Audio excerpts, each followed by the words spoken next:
Why, when you close your eyes, things seem to be just fine, like they were meant to be. Tell me why when you turn your back, things seem to stay the way you left it. All is well, just fine. Tell me why, when you open your eyes, fine was just a lie. Things you left turned to mess. When you turn your back, somebody left the gate open. Why? Oh, why all the changes, all of the tears and struggles? Somebody tell me why. All of the sleepless nights, sleep at night. Tell me why all the pain and heartache? Just don't understand why our life was so hard to take. Yeah. Tell me why.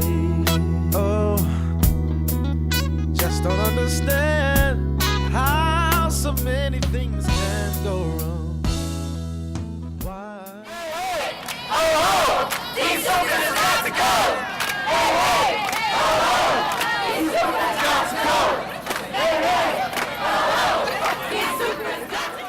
Place at the right time for the right brother! Justice for Brother Tony Monteiro!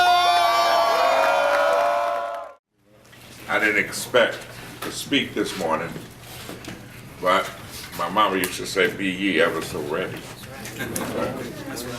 Let me express my troubled feelings regarding Temple's failure to renew Dr. Monteiro's contract. And I come here in support of Dr. Monteiro's struggles, but also the struggle of all people. That's right. It is important that our institutions and the leadership of our community understand that diversity is our strength, not our weakness. Not our weakness. You cannot have an African Studies department without having African American scholars who can bring the best flavor to the African American experience. And we cannot, under any circumstances, terminate, regulate, or deny the renewal of a contract of an African American scholar who, to the best of my knowledge, and Dr. Monteiro says that I represent the 181st Legislative District. I represent North Philadelphia. That's right. Which encompasses Temple University. Yes. And a district where Dr. Monteiro lives and has continued to live throughout his life. I mean, I knew his mama and his family. So I'm not standing here talking about somebody that I have to try to figure out. I know where his commitment has been. I know his skills, his history, and his commitment to the community and the university. And I know that he represents value added. Yes, yes. Not value denied. Value added. I have not seen any facts or circumstances which give rise to why his contract should not have been renewed.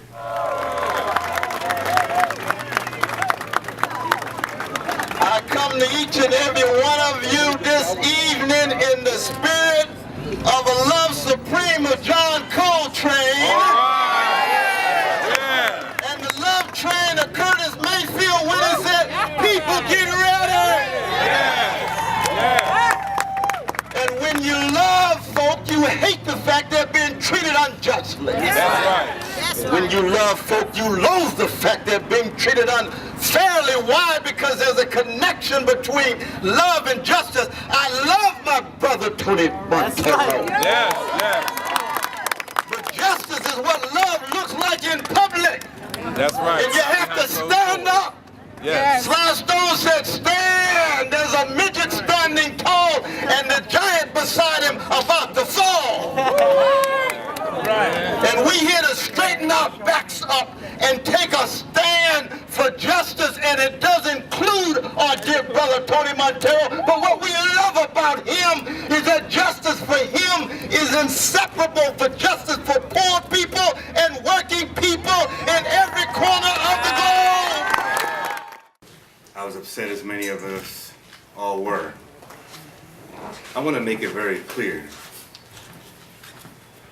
W.E.B. Du Bois is considered by anybody who knows not just the greatest black intellectual this nation's produced, but the greatest intellectual this nation has produced. There is no scholar in this country who has been more dedicated and devoted to Du Bois as an intellectual than has Dr. Tony Monteiro.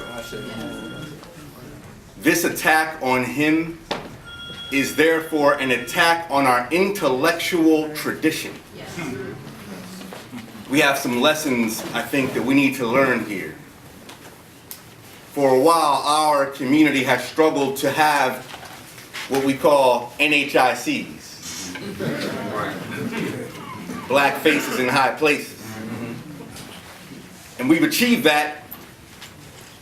Nowhere in this nation do we exist at 50% or more of the population where we don't ourselves have supposed rulership of our cities. Yet our community's conditions have not increased. We have not benefited as a community. Philadelphia has a particular message and lesson here because it was us back in the 80s when we fought to get the first mayor elected, and we achieved that, only for that mayor to co-sign the bombing of an entire black community in the MOVE organization. You see, what they do is when we achieve our struggle, or an aspect of our struggle, when we get just up the hill, they attack our most radical aspect of our community. That's what they did with the MOVE bombing. When Obama was running for office, what was the sacrifice Obama had to make but to throw his own pastor underneath the bus in order to achieve the White House? That pastor wasn't just some handkerchief head Negro either, but a minister of black liberation theology. So what we have here now at Temple is the same thing. It was Dr. Monteiro and students from the community and the university that fought to have Dr. Asante reinstated as chairperson of the department. And the first act the university did as payback was to attack our dear brother. Our struggle is not for diversity but justice. Our struggle is not for black first, but for black liberation. We have to connect what's happening on the campus to what is happening in the community. No matter who is at the head of these academic departments, those departments are beholden to the people. Because were it not for the people, there would not be a black studies in this nation. So that is our stance. I'm going to end with a poem. This is called Reckoning. They would have us submit as if we are their children. Though we be the world's majority, they would have us submit, have us smile, all the while riling under the whip and crime. They would have us shuffle and dance, crooked and bent, corrupted by our proximity to them. They would have us pray, kneeling at the altar of their evil when they send our children to an early grave. They would have us forgive, make nice whenever they come out they face with their vileness and vice. They would have us fight each other when they are the root of the evil. They would have us submit and be satisfied with their bullshit. Let them have their way with us. But there are some of us. There are some of us who refuse to be ruled by enslavers and colonists. With every hit, our skin grows thick. Yes. Our memory runs long, longer than your history. We come from tough stuff.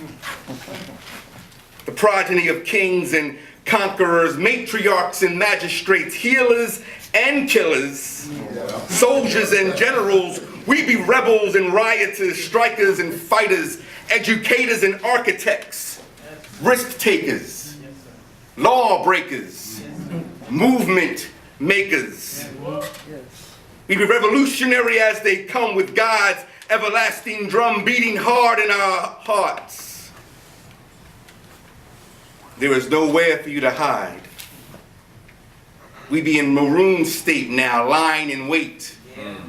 And though we suffer you now, our patience runs thin. See, we means to be free. Yes. As far as our eyes can see. And as our ancestors said, every shut-eye ain't sleep. So keep this as warning and promise. With all your attacks, even your God won't be able to help the day we decide to strike back. That's right. I'm sure I don't need to introduce Dr. Anthony Monteiro to you. I'm positive I don't need to introduce him to you. I will only say that he is a man of passion. He told me not to say much about him, so I don't need to, because you know him. I just want to thank him for being present. Thank him for working with me and helping me to help the advocate become what it is that God has created it to be. Dr. Monteiro.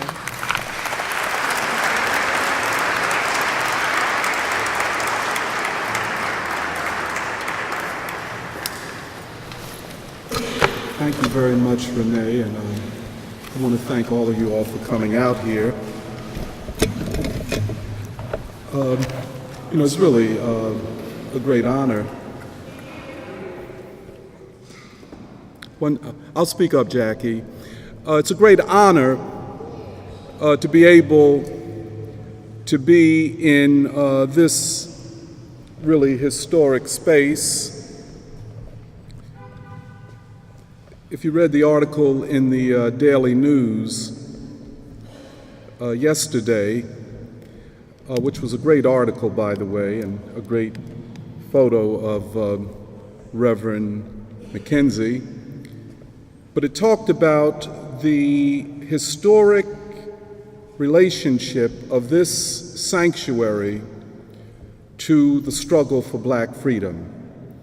And many of you here know about that history, but we're in a new era now, and Reverend Mackenzie is taking it forward, and I'm really pleased and honored to be a part of this. And of course, this is one of the most beautiful spaces in all of Philadelphia, which brings together what would seem to be non-complementary art forms: the Gothic, and the modern African American protest art. And while we're celebrating the 50th anniversary of King's Letter from a Birmingham Jail, it's also the 40th anniversary of these murals that are all around us here. So it's a real honor to be here. To start with, I, and I'm certain you, are compelled to acknowledge our gratefulness to Martin Luther King and all of our freedom fighters and martyrs, not least of them Denise McNair, Cal Robertson, Cynthia Wesley, and Addie Mae Collins, the 4 girls killed in the 16th Street Baptist Church on September 16, 1963, in Birmingham, Alabama. Medgar Evers was killed on June 16, 1963. James Earl Chaney, Andrew Goodman, and Michael Schwerner would be murdered in June of 1964 in Philadelphia, Mississippi. We express our gratefulness to Rosa Parks, Ella Baker, Fannie Lou Hamer, Stokely Carmichael, Kwame Ture, Imam Jamil Abdullah Alamin, Rap Brown, Willie Ricks, Dorothy Cotton, Gloria Richardson, Coretta Scott King, and all of those who sacrificed so that we might stand in this place at this time in history. We reach out to and welcome to this assembly of the people all of those caught in the stranglehold of a failing economy and structural white supremacy. Therefore, on my behalf and on behalf of my sister and comrade in arms, Reverend Dr. Renee McKenzie, I wish to welcome you and to thank you for coming out and committing yourself to what we hope to achieve this weekend.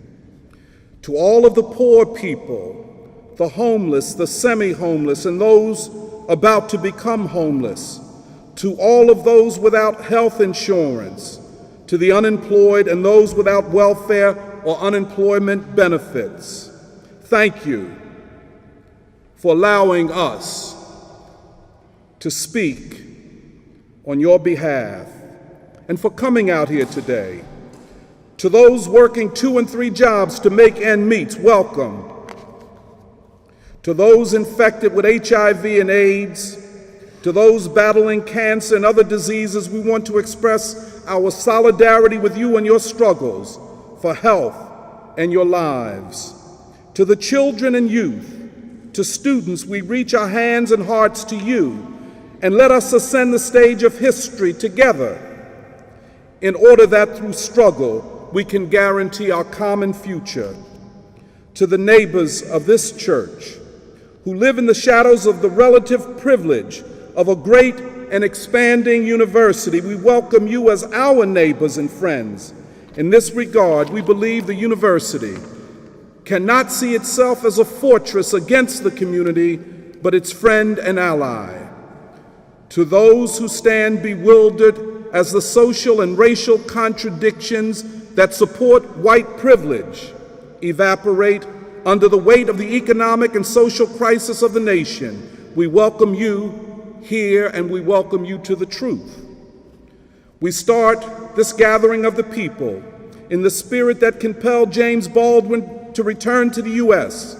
after a long exile in Europe in order to be a witness not just to the suffering of his people, but of their struggle for justice and equality. The spirit of witness, existential engagement, and the search for a way out of the nation's and the world's crisis motivates us, as it did Baldwin. We stand upon the Judeo-Christian prophetic tradition. We seek the truth because we believe the truth can make us free. Like Martin Luther King Jr., we acknowledge the fierce urgency of now. Like him, we insist that time waits for no one and that procrastination is still the thief of time. In this time of suffering and confusion, we agree with James Russell Lowell. truth forever on the scaffold, wrong forever on the throne, but it is the scaffold that sways the future. The 19th century anti-slavery preacher, Theodore Parker, expresses our 21st century sentiment. The arc of the moral universe is long, but it bends to justice. And like the black anti-slavery freedom fighter Henry Highland Garnett, we proclaim, let your motto be resist, resist, resist. And rest assured that in this space, there are no big me's and little you's. Degrees and professional credentials can be left at the door. This conference is an assembly of, by, and for the people. Ain't no